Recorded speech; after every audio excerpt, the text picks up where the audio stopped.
Guys स्वागत है सभी का हमारे इस चैनल पे गोफिटारियन। यार बस आ गई, कोई नहीं गाइस। आज होने वाला है हमारे चैनल का second last video. It's mean guys आज हमारे इस चैलेंज का day 29।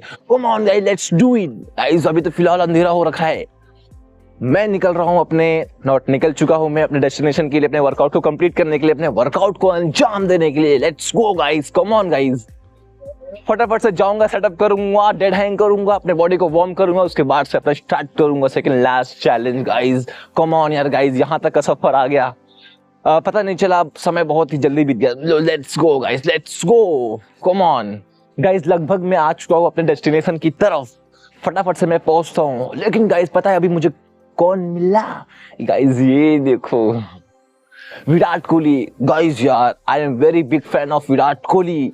Virat Kohli comment box में भर दो विराट कोहली गाइस। क्या आप भी फैन ऑफ विराट कोहली के? Guys I am very big fan of Virat Kohli. Let's go guys. दिख रहा हो कि नहीं? ओके ये देखो गाइस, लगभग 2 किलोमीटर चलने के बाद मैं अपने डेस्टिनेशन पे पहुंच चुका हूं। Now I am going to do dead hang for pullups guys. मैं जा रहा हूं अभी डेड हैंग करने के लिए, जब तक ये सुबह ना हो जाए। अभी मिलेंगे हम लोग सुबह। Let's go.